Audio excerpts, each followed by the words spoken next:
नमस्कार, मी पौर्णिमा the Samant foods and ब्लॉगमध्ये तुमच्या सर्वांचं खूप स्वागत आहे. तर अधिक मास विशेष भाग 2मध्ये आज आपण करणार आहोत मस्त असे खुसखुशीत जाळीदार अनारसे. आता अनारसे करायचं म्हटलं की आपल्याला तांदूळ व गुळाचं प्रमाण जे आहे ते योग्य लागतं. हे जर प्रमाण चुकलं तर आपले अनारसे जे आहेत ते बिघडू शकतात. या व्हिडिओमध्ये मी तुम्हाला अगदी अचूक साहित्याचं प्रमाण जे आहे ते सांगितलेलं आहे व काही टिप्स देखील दिलेल्या आहेत. तर व्हिडिओ स्किप न करता शेवटपर्यंत नक्की बघा आणि चॅनलवर जर नवीन असाल तर चॅनलला नक्की सबस्क्राईब करा. पटकन आपण रेसिपीला सुरुवात करूया. तर सर्वप्रथम आपण इथे अनारसे करण्यासाठी लागणारे तांदूळ जे आहेत त्याचं प्रमाण बघणार आहोत. तर इथे मी अर्धा किलो प्रमाणामध्ये जाडसर असे रेशनचे तांदूळ जे आहेत ते इथे मी घेतलेले आहेत. तुम्ही कोणताही जुना तांदूळ इथे तुम्ही वापरू शकता. फक्त एक टिप लक्षात ठेवा, कुठल्याही प्रकारचा बारीक किंवा नवीन तांदूळ आपल्याला इथे अनारसे करण्यासाठी वापरायचा नाही आहे, कारण त्यामुळे आपले अनारसे जे आहेत ते बिघडू शकतात, तेलामध्ये जाऊन विरघळू शकतात. त्यामुळे इथे आपल्याला शक्यतो जितका जास्त असेल तितका जुना व जाड असा तांदूळ जो आहे तो आपल्याला इथे वापरायचा आहे. मग तुम्ही कुठलाही वापरू शकता, रेशनचा किंवा बिना रेशनचा. फक्त जाड आणि जुना तांदूळ आपल्याला जो आहे तो इथे घ्यायचा आहे. तर इथे आपल्याला हे जे तांदूळ आहेत ते स्वच्छ 4 ते 5 पाण्याने धुवून घ्यायचे आहेत, कारण तांदळाला पावडर वगैरे लावलेली असते, त्यामुळे आपले तांदूळ जे आहेत ते आपल्याला छान असे स्वच्छ धुवून घ्यायचे आहेत. तर इथे मी 4 ते 5 पाण्याने हे तांदूळ जे आहेत ते स्वच्छ धुवून घेतलेले आहेत. आता ह्याला आपल्याला 3 दिवसासाठी आपल्याला ह्याला भिजत ठेवायचं आहे. तर 3 दिवस ठेवायचं आहे. तर सकाळ संध्याकाळ आपल्याला यामधलं पाणी जे आहे ते चेंज करायचं आहे. जर तुम्ही गुरुवारी हे तांदूळ भिजत ठेवले तर गुरुवार, शुक्रवार आणि शनिवार, रविवारी सकाळी मग हे तुम्हाला तांदूळ जे आहेत ते पीठ तयार करून घ्यायचं आहे. त्यामुळे आपल्याला इथे कमीत कमी 3 दिवस तरी हे जे तांदूळ आहेत ते भिजत ठेवायचे आहेत. उन्हाळा आहे त्यामुळे तांदळाला वास येऊ शकतो, त्यामुळे रोज सकाळ संध्याकाळी यातलं पाणी जे आहे ते तुम्हाला इथे छान असं बदलून घ्यायचं आहे, म्हणजे जेणेकरून तांदळाला वास जो आहे तो कमी येईल. तसा तर शक्यतो तांदळाला वास येतोच, पण ही गोष्ट तुम्ही लक्षात ठेवा. आता यावरती झाकण ठेवून आपण हे तांदूळ 3 दिवस असेच भिजत ठेवूया. तर इथे दुसरा दिवस आहे. तुम्ही बघू शकता कशा प्रकारे यावरती बबल्स आलेले आहेत. जसे जसे तांदूळ छान असे भिजत जातील त्याचप्रमाणे या पाण्यावरती असा जास्त प्रमाणामध्ये बबल्स जे आहेत ते येत जातील. आता यातलं पाणी जे आहे ते स्वच्छ असं बदलून घेऊया. तर हे बघा, इथे आता 3 दिवस पूर्ण झालेले आहेत. म्हणजे मी गुरुवारी सकाळी हे तांदूळ भिजत घातले होते. तर आज रविवारचा दिवस आहे. रविवारी सकाळी हे तांदूळ जे आहेत ते मी छान असे परत एकदा धुवून घेतले होते. आता परत व्हिडिओमध्ये दाखवण्यासाठी परत एकदा छान असे धुवून घेणार आहे. तर तुम्ही इथे बघू शकता तांदूळ मस्त सुंदर असे भिजलेले आहेत. तुम्ही हातावरती, बोटावरती जरी ह्याला असं छान चुरलं तरी पण ह्याचं पीठ जे आहे ते अशा प्रकारे तयार होत आहे. इतके छान असे आपले तांदूळ जे आहेत ते अनारसेसाठी आपल्याला इथे भिजवून घ्यायचे आहेत. आता आपल्याला कमीत कमी 3 दिवस हे तांदूळ भिजवावेच लागतात. तसं बघायला गेलं तर कोण 6 किंवा 7 दिवस देखील हे तांदूळ जे आहेत ते भिजवून घेतात. अगदी खूप छान असे हे तांदूळ जे आहेत ते 7 दिवस जर भिजवले तर खूप छान असे भिजले जातात. पण इथे आपण 3 दिवसामध्ये भिजवून घेणार आहोत. 3 दिवसामध्ये देखील हे जे तांदूळ आहेत ते छान असे भिजतात. तर इथे मी एका चाळणीवरती हे तांदूळ जे आहेत ते अशा प्रकारे ठेवलेले आहेत. आता ह्याला आपल्याला सुकवून घ्यायचं आहे. जर तुम्ही फॅन लावून हे तांदूळ सुकवणार असाल तर फक्त 1 तासच, आणि फॅनचा स्पीड देखील आपल्याला लोच ठेवायचा आहे, हाय करायचा नाही. जर फॅन तुम्ही लावत नसाल तर साधारण 1.5 ते 2 तासासाठी हे जे तांदूळ आहेत ते असेच रूम टेम्परेचरवरती सुकत ठेवायचे, कारण आपल्याला हे तांदूळ जे आहेत ते पूर्णपणे असे सुकवून घ्यायचे नाही आहेत. साधारण ह्याच्या आतमध्ये ओलावा जो आहे तो आपल्याला हवा आहे. फक्त बाहेरून ते सुकलेले हवेत, आतमध्ये आपल्याला तांदूळ जे आहेत ते ओले आहेत. ही एक गोष्ट तुम्ही लक्षात ठेवा. ही दुसरी टिप आहे, कारण तांदूळ जर पूर्ण सुकले तर तरी देखील आपले अनारसे जे आहेत ते बिघडू शकतात. तर ह्या छोट्या छोट्या टिप्स आहेत त्या नक्की फॉलो करून तुम्ही हे अनारसे जे आहेत ते नक्की ट्राय करून बघा. तर अशा प्रकारे मी एका कॉटनच्या कपड्यावरती हे तांदूळ जे आहेत ते पसरून घेतलेले आहेत. त्याचा आता इथे मी फॅनचा वापर केला नव्हता, बिना फॅनचेच हे तांदूळ रूम टेम्परेचरवरती सुकून घेतलेले आहेत. अशा प्रकारे जर तुम्ही मूठ तयार केली तर थोडेसे तांदूळ आपल्या हाताला चिकटायला हवेत. अशा प्रकारे हे तांदूळ जे आहेत ते आपल्याला सुकवून घ्यायचे आहेत. पूर्णपणे वरून असे साधारण हे जे तांदूळ आहेत ते सुकलेले आहेत व आतून थोडेसे ओलसर आहेत. तर इथे आता हे जे तांदूळ आहेत ते आपल्याला मिक्सरमधून छान असे बारीक करून घ्यायचे आहेत. आता शक्यतोवर तर हे तांदूळ तुम्हाला गिरणीवरती दळून देणार नाहीत, कारण यामध्ये ओलावा असतो, त्यामुळे शक्यतो गिरणीवाले हे तांदूळ दळून देत नाहीत. त्यामुळे आपल्याला हे मिक्सरवरतीच घरी दळून घ्यायचे आहेत. तर इथे तुम्ही बघू शकता छान असे तांदळामध्ये ओलावा असल्यामुळे हे जे पीठ आहे ते लगेच छान असं बारीक होतं. जाडसर राहण्याची शक्यता कमीच राहते. त्यामुळे आपण घरी हे आरामामध्ये पीठ जे आहे ते तयार करून घेऊ शकतो. तर इथे आता मैद्याच्या चाळणीने आपल्याला हे जे पीठ आहे ते चाळून घ्यायचं आहे, म्हणजे जे काही जाडसरपणा राहिलेला असेल तांदळामध्ये तो देखील इथे निघून जाईल. तर इथे तुम्ही बघू शकता छान असं मस्त बारीक पीठ जे आहे ते आपलं तांदळाचं इथे तयार झालेलं आहे. तर अशाच प्रकारे इथे पूर्ण आपल्याला तांदळाची पिठी जी आहे ती तयार करून घ्यायची आहे अनारसेसाठी लागणारी. तर हे बघा, इथे मी तांदूळ जे आहे ते छान असे चाळून घेतलेले आहेत व अगदी हलका असा यामध्ये चाळ राहिलेला आहे. तो परत आपण मिक्सरच्या भांड्यामध्ये घालूया व ह्याला बारीक करून घेऊया. तर इथे मी सर्व पीठ जे आहे ते छान असं बारीक करून घेतलं आहे व चाळणीने चाळून घेतलेलं आहे. मस्त सुंदर असं पीठ जे आहे ते छान बारीक झालेलं आहे. आता इथे मी तुम्हाला हे जे पीठ आहे ते कपच्या प्रमाणामध्ये देखील तुम्हाला मोजून दाखवणार आहे. एकाकडेच वजन काटा नसतो, त्यामुळे इथे कप प्रमाणामध्ये हे पीठ किती होतं ते आपण इथे बघणार आहोत. त्यानुसार मी तुम्हाला गुळाचं प्रमाण जे आहे ते सांगणार आहे. तर कप प्रमाणामध्ये इथे तांदळाचं पीठ जे आहे ते 5 कप झालेलं आहे. आता 5 कप तांदळाच्या पिठासाठी आपल्याला इथे 1.5 कप प्रमाणामध्ये गूळ जो आहे तो घ्यायचा आहे. वजनी प्रमाण जर म्हणाल तर 500 ग्राम तांदळासाठी आपल्याला इथे 350 ग्राम सॉफ्ट असा गूळ जो आहे तो घ्यायचा आहे.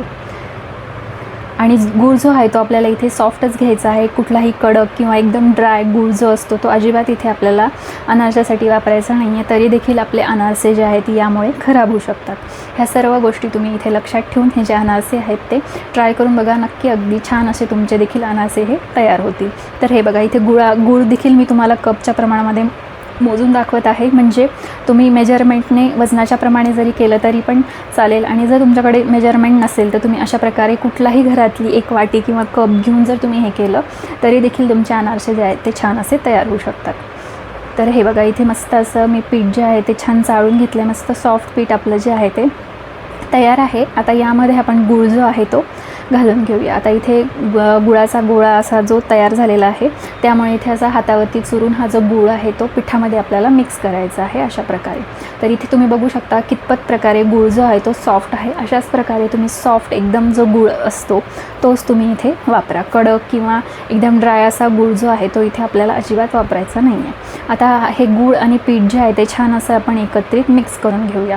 आता हे जे पीठ आहे ते आपण मिक्सरला तसं बघायला गेलं तर फिरवून घेणारच आहोत, पण त्याआधी शक्यतो जेवढं होईल तेवढं आपण हे गूळ जे आहे ते पिठामध्ये हातानेच मिक्स करून घेऊया. आणि आपल्या हाताच्या उष्णतेमुळे हे जे गूळ आहे ते छान असं पिठामध्ये एकत्रित होत जातं, मेल्ट होत जातं.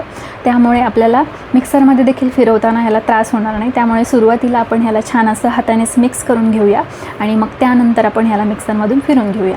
अशा प्रकारे तुम्ही दोन्ही हातावरती चोळून देखील ह्याला मिक्स असं छान करून घेऊ शकता. तर हे बघा, हाताच्या गरमीने किती सुंदर असं गूळ जे आहे ते हलकं असं मेल्ट झालेलं आहे.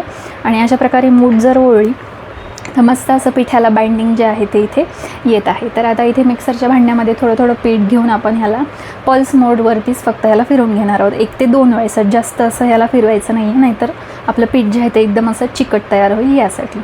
तर हे बघा, इथे मी मिक्सरमधून हे जे पीठ आहे ते छान फिरवून घेतले. तर तुम्ही इथे बघू शकता जो काही गुळाचा खडा वगैरे राहिलेला असेल तर तो मिक्सरमध्ये पटकन छान असा बारीक होतो. यासाठी आपल्याला ह्याला मिक्सरमधून फिरवून घ्यायचं आहे. तर अशाच प्रकारे इथे मी सर्व पीठ जे आहे ते मिक्सरमधून फिरवून घेतलेलं आहे. गूळ आणि पीठ जे आहे ते छान असं मिक्स झालेलं आहे व तुम्ही बघू शकता पिठाला कलर देखील सुंदर छान असा बदामी रंग आलेला आहे. मग अशी एकदम पांढरा शुभ्र असा दिसत होता, आता छान असा बदामी रंगावरती आपलं पीठ जे आहे ते इथे दिसत आहे. तर आता परत एकदा आपल्याला ह्याला छान असं 5 ते 6 मिनटं मळून घ्यायचं आहे. तर हे बघा, छान मी असं 5 ते 6 मिनटं हे पीठ मळून घेतलेलं आहे व याला अजून छान अशी बाइंडिंग आलेली आहे. जसं जसं आपला हात या पिठाला लागेल तसं तसं ते गूळ जे आहे ते मेल्ट होत जातं व छान असं एकत्रित होतं. तर अशा प्रकारे ह्याचे आपल्याला गोळे तयार करून घ्यायचे आहेत व हे जे पीठ आहे ते मुरण्यासाठी आपल्याला 3 दिवस कमीत कमी ठेवायचं आहे. तसं बघायला गेलं तर तुम्हाला जर उद्याच लगेच करायचे असतील तर तुम्ही रात्रभर 12 तास तरी हे पीठ जे आहे ते मुरत ठेवलं तरी पण चालणार आहे. तर इथे 3 दिवस किंवा 2 दिवस तुम्हाला हे जे पीठ आहे ते रूम टेम्परेचरवरती एखाद्या डब्यामध्ये ठेवून द्यायचं आहे व 3 दिवस झाल्यानंतर तुम्ही याला फ्रीजमध्ये ठेवू शकता. आता फ्रीजमध्ये ठेवल्यानंतर हे जे पीठ आहे ते साधारण 1 ते 2 महिने व्यवस्थित छान असं फ्रीजमध्ये टिकतं. तर तुम्ही 1 ते 2 महिन्यामध्ये कधीही या पिठाचे अनारसे जे आहेत ते हवे त्यावेळेला करू शकता. फक्त अनारसे करायच्या वेळेस तुम्हाला हे जे पीठ आहे ते साधारण 2 ते 3 तास आधी बाहेर काढून ठेवायचं आहे. तर इथे तुम्ही बघू शकता 4 गोळे जे आहेत ते इथे तयार झाले. तर छोटासा गोळा जो आहे तो तयार झालेला आहे आणि मस्त अशी गोळ्यांना शाईन देखील आलेली आहे गुळामुळे. आता हे जे गोळे आहेत ते मी एका डब्यामध्ये ठेवून देत आहे. आता ह्याला आपण 2 ते 3 दिवसासाठी रूम टेम्परेचरवरती असंच ठेवूया. तर बघा, इथे 2 ते 3 दिवस झालेले आहेत. आपलं पीठ जे आहे ते मस्त छान असं फर्मेंट झालेलं आहे. तुम्ही बघू शकता यावर हलकी अशी छान अशी जाळी देखील आलेली आहे. आता यापासून आपण अनारसे जे आहेत ते करून घेऊया. आता यातला एक गोळा जो आहे तो इथे मी घेतलेला आहे. तुम्ही बघू शकता किती छान प्रकारे हा जो गोळा आहे तो छान असा सॉफ्ट आहे. बाकीचा फ्रीजमध्ये ठेवून द्यायचा आहे. तुम्हाला हवं तेव्हा तुम्ही त्याचे अनारसे करू शकता. तर आता ह्याला देखील आपल्याला साधारण 1-2 मिनटासाठी छान असं मळून घ्यायचं आहे. जर अशा प्रकारे पिठाला बाइंडिंग नाही आली तर तुम्ही साधारण त्याच्यामध्ये अर्धा चमचा तूप घालून हे पीठ जे आहे ते छान असं मळून घेऊ शकता. अर्धा चमचा तूप घातलं तरी छान असं पीठ जे आहे ते छान सॉफ्ट होईल. तर हे बघा इथे मस्त मी छान पीठ मळून घेतलं. एकदम सुंदर सॉफ्ट पेड्यासारखं पीठ जे आहे ते इथे आपलं तयार झालेलं आहे अनारशासाठीचं. आता ह्याचे छोटे छोटे अशा प्रकारे मी इथे गोळे तयार करून घेत आहे. जेवढ्या आकाराचा तुम्हाला अनारसा हवा आहे तेवढ्या आकाराचे तुम्ही इथे गोळे जे आहेत ते तयार करून घ्या.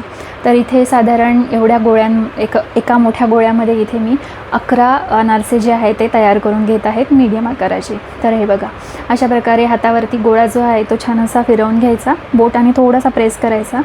आता आपल्याला इथे अनारसाला लावण्यासाठी थोडीशी खसखस लागणार आहे. तर पाट्यावरती थोडीशी खसखस आधी घालून घ्यायची व त्यानंतर अशा प्रकारे 2 बोटाच्या मदतीने हा जो अनारसा आहे तो आपल्याला थापून घ्यायचा आहे. अगदी अलगद हाताने आपल्याला थापायचा आहे. अजिबात यावरती जोर वगैरे द्यायचा नाही. हवं तर तुम्ही बोटाला थोडंसं तेल किंवा तूप देखील लावू शकता जर बोटांना चिटकत असेल तर. तर व्हिडिओत दाखवल्याप्रमाणे अशा प्रकारे गोल गोल फिरवत हा अनारसा आपल्याला करायचा आहे. तर बघा इथे सुंदर आपला अनारसा तयार झालेला आहे व इथे मी मीडियम असा ह्याची साईज जी आहे ती ठेवलेली आहे. जास्त जाड नाही व जास्त पातळ देखील नाही. तर आता इथे अनारसा तळण्यासाठी आपल्याला तेलाचं टेम्परेचर जे आहे ते मीडियम हवं आहे. एकदम कडकडीत किंवा एकदम कोमट देखील तेल जे आहे ते इथे आपल्याला नको आहे. ही म्हणजे तिसरी टीप आहे. आपलं तेल जर एकदम कडकडीत असेल किंवा एकदमच लो असेल म्हणजेच एकदम कोमट असेल तर इथे आपले अनारसे जे आहेत ते बिघडू शकतात. म्हणजे तेलामध्ये ते विरघळू शकतात किंवा म्हणजे तुटू शकतात. त्यामुळे इथे तेलाचं टेम्परेचर आपलं साधारण मीडियम असं ठेवायचं आहे. गॅसचा फ्लेम इथे लोच ठेवायचा आहे आणि लो फ्लेमवरती अशा प्रकारे तेल वरती घालत हा अनारसा जो आहे तो आपल्याला तळून घ्यायचा आहे. एकाच साईडने हा असा तळला जातो म्हणजे आपण ह्याला पलटून तळत नाही. तर ह्याच्यावरती आपल्याला तेल घालतच हा अनारसा तळून घ्यायचा आहे. आणि तळायला अगदी अर्धा ते 1 मिनिट लागतो. जास्त वेळ अनारसा तळण्यासाठी लागत नाही. अशा रंगावरती आपल्याला छान असा अनारसा जो आहे तो तळून घ्यायचा आहे. जास्त डार्क असा करायचा नाही. साधारण आपल्याला इथे गोल्डन ब्राऊन रंगावरती अनारसा तळून घ्यायचा आहे. आणि तुम्ही ते बघू शकता किती सुंदर अशी अनारसाला जाळी पडलेली आहे. एकदम खुसखुशीत असा हा जो अनारसा आहे तो तयार झालेला. आता अशाच प्रकारे मी सर्व अनारसे तयार करून घेणार. हे बघा इथे मस्त असे आपले सुंदर जाळीदार अनारसे खुसखुशीत असे तयार झालेले आहेत.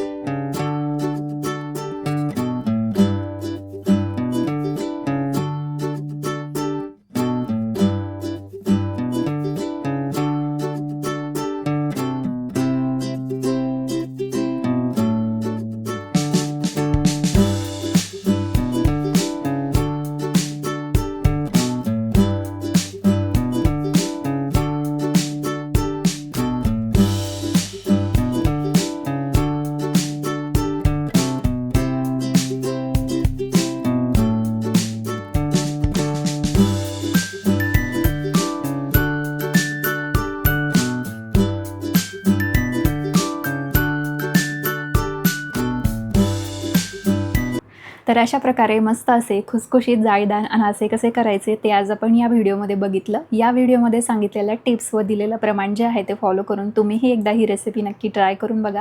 रेसिपी कशी वाटली ती कमेंट करून नक्की कळवा. व्हिडिओ आवडल्यास व्हिडिओला लाईक करा, शेअर करा आणि सबस्क्राईब करायला विसरू नका.